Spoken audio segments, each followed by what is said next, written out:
हाय, good morning. तर आजचा ब्लॉगची starting होती आहे. मी ड्युटीवरून आले, डॉक्टर बत्रासकडे गेली. तिथं माझी हेअर ट्रीटमेंट जे चालू आहे म्हणून. तर मी तिथे जाऊन लेझर ट्रीटमेंट घेतलं. तिथून निघाली, खूपच गरम होत होतं म्हणून उसाचा रस प्यायले. मग तिथेच मला ना साईडला मेंदूवडावाला दिसला. तर माझ्या माईसाठी मी मेंदूवडे घेतले गरम गरम. मग घरी आली, तिला मेंदूवडे दिले खायला. मग मी लिंबाचा रस बनवलं, कारण की खूप गरमी होती तर बॉडीला हायड्रेट करायला पाहिजेच.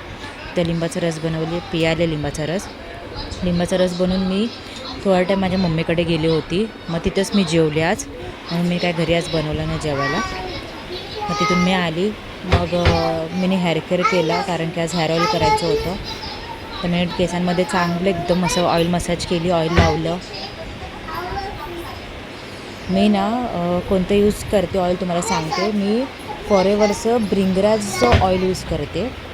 ते काहीतरी मला 1100ला येतं एक म्हणून. आणि आज ना मी पेलिक्सचे प्रॉडक्ट पण मला रिसीव झालेत. मी त्याचं लवकरच व्लॉग तुमच्यासोबत शेअर करेल. तर मग मी झोपून उठली, मी कॉफी पियाले. आणि कॉफीशिवाय तर जमत नाही बाबा, उठल्यावर कॉफी पाहिजे. मग मी लागले माझ्या जेवणाला. मला जेवणातच डाळ, भात, भाजी, चपाती सगळं बनवायचं होतं. आणि ड्युटीवर पण जायचं होतं मग जेवण बनवून. मग मी तिने भाजीला फोडणी तर बघू शकतात, मूग आणि मटकीची भाजी केली बटाटा टाकून. साईडला मी भात टाकला होता टोपामध्ये आणि पीठ मळून ठेवलं होतं चपाती करायला. आणि खाली माझी डाळ झाली होती बनवून, डाळ तयार होती.